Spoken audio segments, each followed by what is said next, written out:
ଅନୁଭବ ଏବଂ ବର୍ଷାଙ୍କ ଡିଭୋର୍ସ କଥା ସାମ୍ନାକୁ ଆସିଲା ପରେ ଏବେ ବେଶ୍ ଚର୍ଚ୍ଚାରେ ଅଛନ୍ତି ଅଲିଉଡ଼ର ଏହି ଦୁଇ ସୁପରଷ୍ଟାର। ତେବେ ନିଜର ପାରିବାରିକ କଳହକୁ ନେଇ ଏହି ଦୁଇ ଆକ୍ଟରଙ୍କ ଭିତରେ ଏବେ ଆଣିଛି ଗୋଟେ ନୂଆ ମୋଡ଼।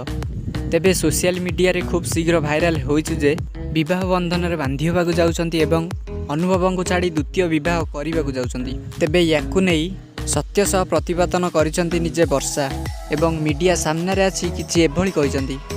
ଭିଡ଼ିଓଟିକୁ ଦେଖିବାକୁ ହେଲେ ଶେଷ ପର୍ଯ୍ୟନ୍ତ ଦେଖନ୍ତୁ। ଏପର୍ଯ୍ୟନ୍ତ ଯଦି ଆମ ଚ୍ୟାନେଲକୁ ସବସ୍କ୍ରାଇବ୍ କରିନାହାନ୍ତି ତାହେଲେ ସବସ୍କ୍ରାଇବ୍ କରିନିଅନ୍ତୁ। ତେବେ ବର୍ଷା ପ୍ରିୟଦର୍ଶନୀଙ୍କ ନାଁରେ ଉଠୁଥିବା ଏହି କଥା ବର୍ଷା ପ୍ରିୟଦର୍ଶନୀ କହିଛନ୍ତି ଏହା କୌଣସି ମୌଳିକ ସତ୍ୟତା ନାହିଁ ଏବଂ ଏହା ମିଛ ଅଟେ। ବର୍ଷା ପ୍ରିୟଦର୍ଶନୀ କହିଛନ୍ତି ଦ୍ୱିତୀୟ ବିବାହ ବିଷୟରେ କେବେ ଭାବିବି ନାହିଁ ଏବଂ ଆଗକୁ ମଧ୍ୟ ଭାବିବି ନାହିଁ।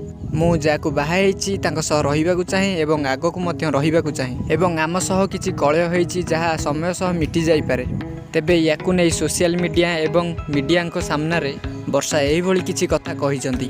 ତେବେ ବର୍ଷା ଏବଂ ଅନୁଭବଙ୍କ ଡିଭୋର୍ସ ପରେ ନୂଆ ମୋଡ଼ ନେଉଛି ବର୍ଷା ଏବଂ ଅନୁଭବଙ୍କ କାହାଣୀ। ବର୍ଷା ସିନ୍ଦୁର ପିନ୍ଧୁଥିବା ସହିତ ଶାଢ଼ୀ ପିନ୍ଧୁଛନ୍ତି ଏବଂ ସୋସିଆଲ ୱାର୍କରେ ଲଜରରେ ଆସୁଛନ୍ତି।